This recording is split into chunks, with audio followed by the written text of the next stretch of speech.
Coming up on Kochie's Business Builders, we learn the secret to great brand positioning. Visit a busy mumpreneur changing health food for kids and get some inspiring tips for success.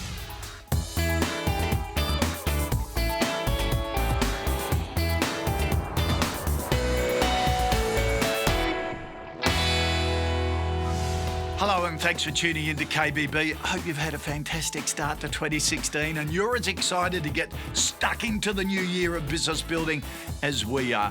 We have a great show ahead today, starting with a look at brand positioning and a visit to children's accessories outfit Harry High Pants.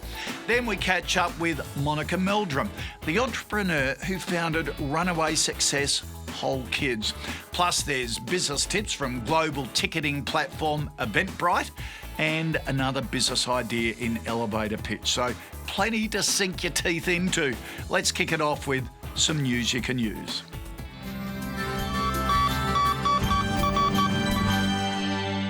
Australia continues to strengthen its trade ties throughout the Asia and Pacific regions, making it more achievable than ever for small businesses to export their goods.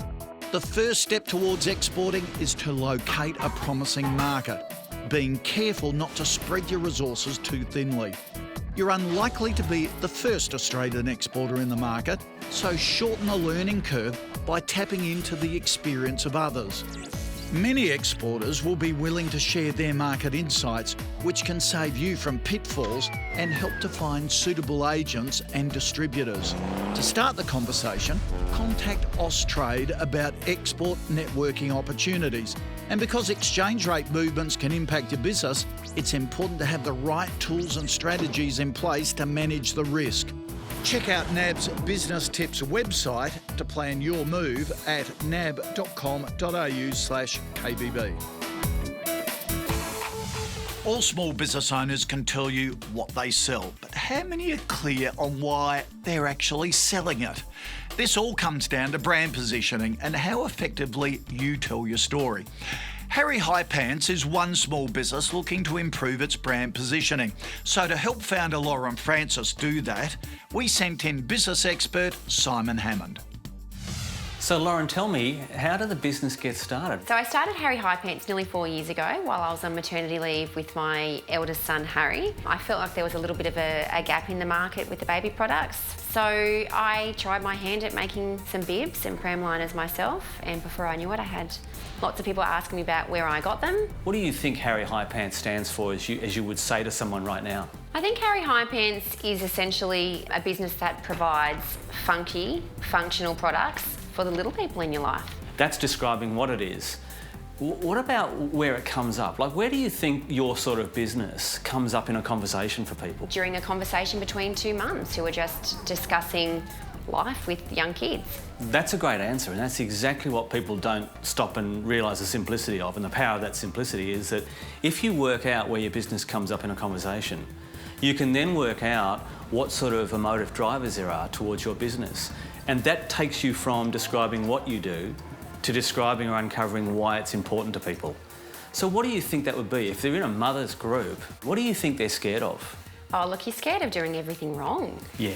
It's the unknown when you have young babies or newborns. Again, you're right on. I mean, the human insights into branding are massive. And if you get the human insights right, your brand can be relevant for the people who come across it. And they all of a sudden stop thinking about the product and the price. And they start thinking about, I like what she said. I like her passion. So if they're scared of that, what do you think they're really turned on by? What do they desire? To feel like you're doing the right thing. To find those joyous moments in the day. If the fear is, I don't want to do anything wrong, and I'm really scared of that, if the desire is for these little moments of pleasure in amongst all this stuff that goes on, because the frustration is there's a lot of stuff going on, what would you want to say to people about your brand? Why is your brand important? I think it's important because we provide functional products that are trendy. Go one step further. Why do you believe that's a really important thing?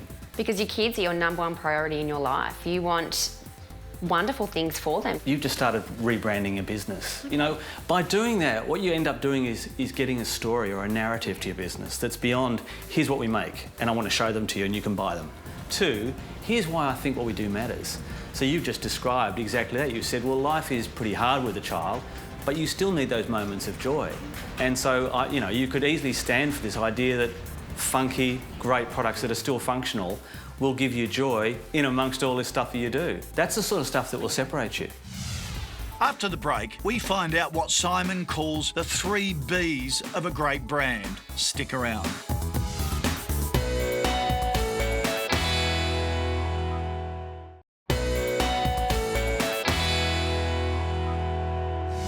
Before the break, we met Lauren and her business, Harry High Pants. Now it's time for Simon's storytelling tips. What would be the first things you want to do with your brand? Certainly I need to be able to tell my story a little bit better, clearly, and get that across to my audience. I'm not quite sure how I'm going to do that yet.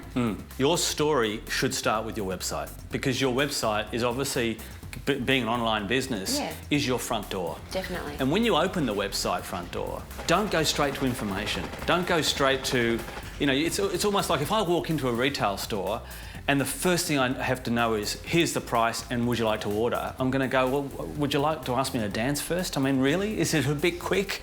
So you've got to have some form of seduction, and you've got to use your story to do that. So maybe it's the opening page where your story, the first 2 paragraphs, is so beautifully written that I want to know more.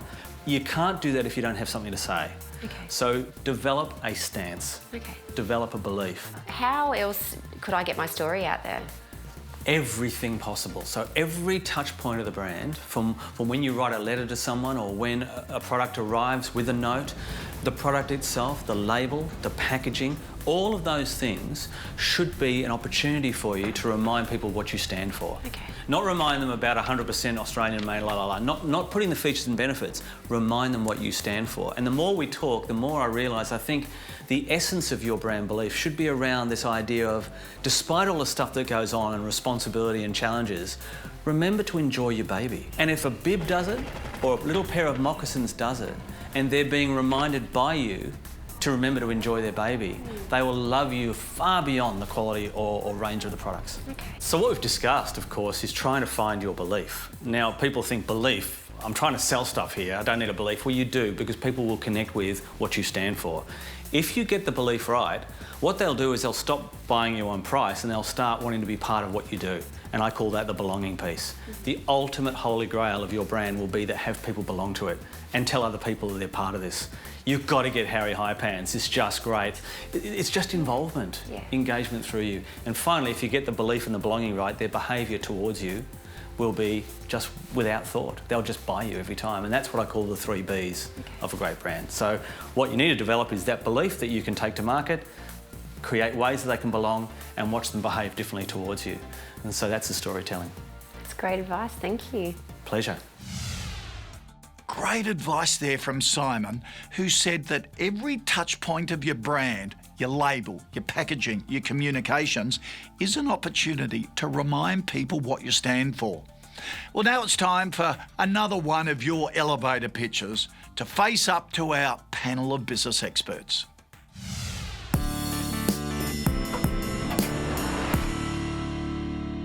Do you spend hours or pay to keep or get your books up to date? What are your figures telling you? Do you know how profitable you are? Do you know what your effective hourly rate is? Where's all the cash? Is it in the bank account? Do you have enough to pay your ATO obligations? I really don't know if it's worth being in business for myself and working for myself. These are common thoughts by business owners who do not understand the language of financial information. Each business is different and each business has different issues and concerns, and this is where we are different too. At Intelligent Business Solutions, we train and support you to achieve real-time data using cloud accounting platforms, so we can see today exactly what's happening in your business from yesterday and beyond.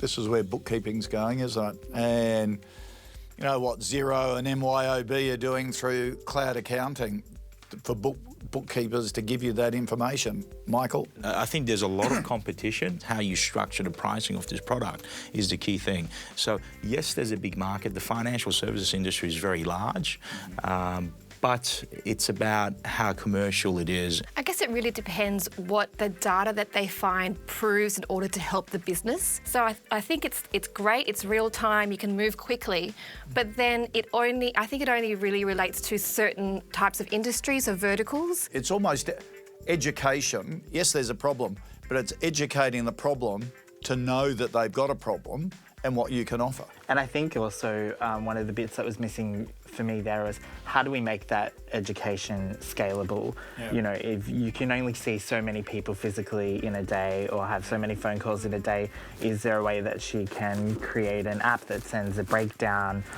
you know, automatically and in an automated fashion? Big opportunity, lots of people doing it. You've really got to define your pitch and maybe stick to a niche and have a compelling argument to change the view of small business owners who think, oh no, I can just do that myself. Coming up, we find out how Whole Kids is on track to provide 50 million healthier food choices for our kids. This is one inspiring mum you want to meet.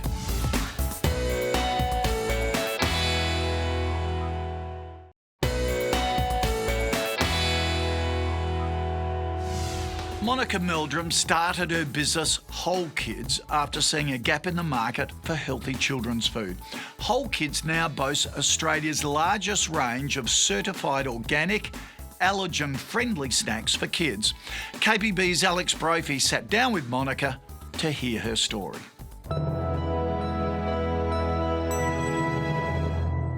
Monica, it's a great little business you've got here. Can you tell us a bit about the Whole Kids concept? Sure. So Whole Kids is Australia's largest range of certified organic, allergen-friendly snacks for kids, the proceeds of which are funding kids' health and environmental projects nationally. And what inspired you to leave the security of full-time employment to go it alone? I started to have a look at the food market, and the more I looked, the more something really bothered me about it. A lot of the foods were being marketed as healthy and contained all sorts of additives and preservatives, and so I decided that I thought I could make a difference and tackle the issue head on. You're in an incredibly competitive space in the health food and food category generally. How do you compete with the huge marketing budgets of big players? It means that we really have to think smarter and act differently, and we're finding that customers within our space are very passionate and they're also pretty savvy. So we work very closely with our customers to understand what they're looking for and to innovate. How do you identify the next product to develop? So we run a series of focus groups with parents and children, and we basically talk to them about what they're looking for, what their frustrations are, but also with the children we've got to ensure that the products have the right taste profiles. They really get concepts of health and they ask some really interesting questions. One little boy asked whether our sultanas were dried under factory lights or they were dried naturally by the sun. You know, they came up with some amazing insights and they really understood that organic meant chemical free, and they looked for things like nutritionals and no added sugar. So it's great fun working with the kids and trying to convey that personality because they're the consumer of the product.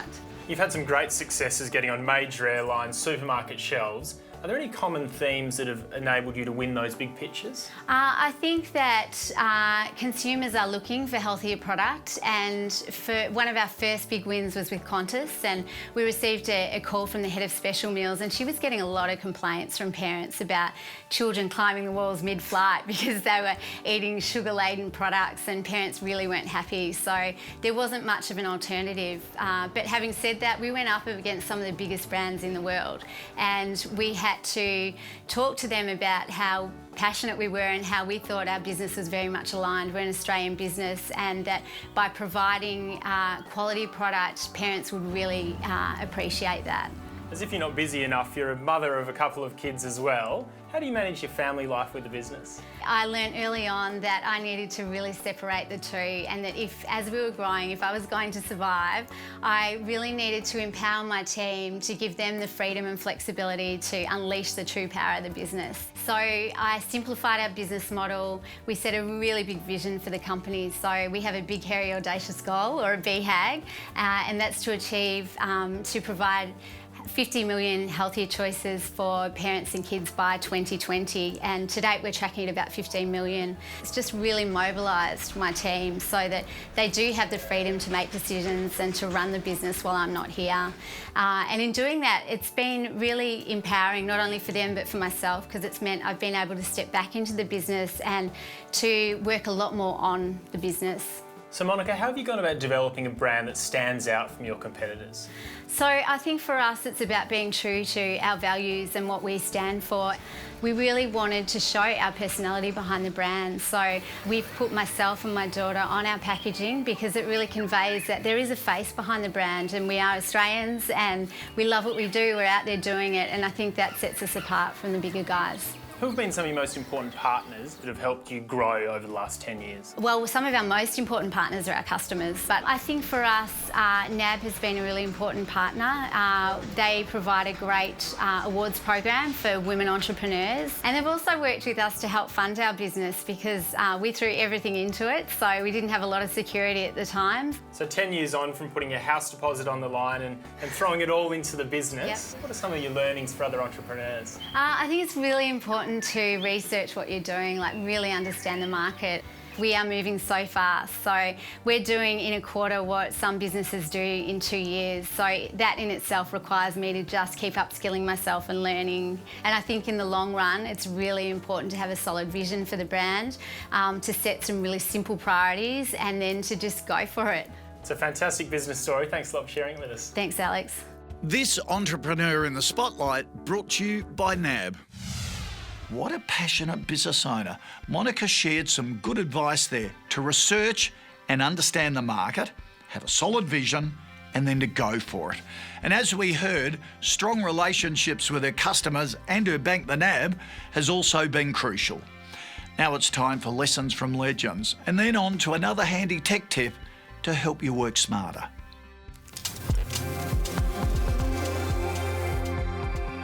Hi, my name is Renaud Visage and I'm the co-founder and CTO of Eventbrite. We're the largest online marketplace for live experiences. I wanted to share 3 tips today with you on how to build a killer product. The first one would be to really focus on simplicity. People don't want to deal with complicated things these days, so think about how you can simplify, make it easier, make it more streamlined. The second one would be to continuously listen to your customers. They're going to tell you what's wrong with your product, what they expect from it, how you should evolve the product to make it even better. And the last thing is to look for big breakthrough in technology and see how you can incorporate those into your products. We had to do that, for example, with the social media revolution, with the mobile revolution as well, and transform our products to have an even greater impact for our business customers.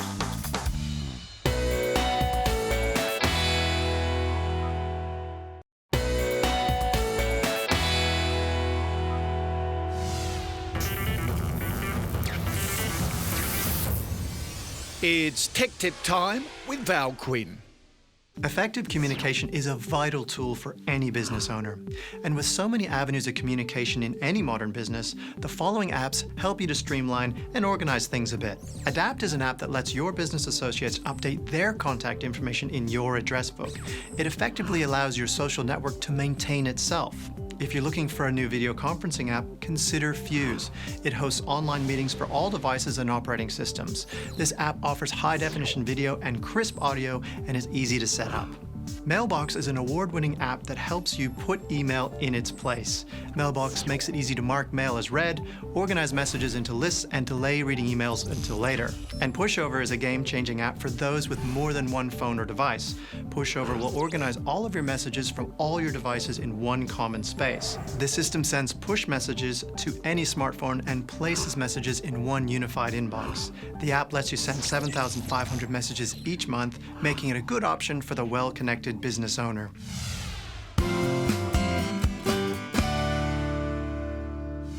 Hi, welcome back to Ask Kochie, where Anna from Intel has joined me again today because sometimes I'm out of my depth on IT questions. Anna, thanks for helping out. Sarah has asked us on Twitter, my business runs on slow computers and systems, but I don't know where to start when it comes to upgrading them. I don't have a huge budget or much time to learn something new. Now, Anna, this is a problem for a lot of small businesses because Definitely they is. do other things, don't they? Yeah. What can Sarah do?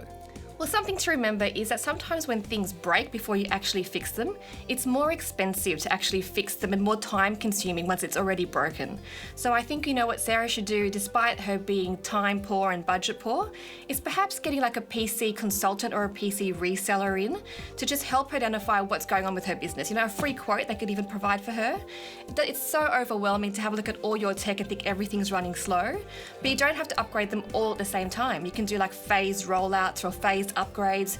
Just get to the ones that you really need to upgrade quickly.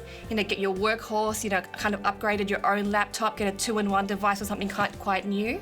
But having that technology specialist come to see you means that, they can kind of skip all that research for you. They know what's the latest and greatest.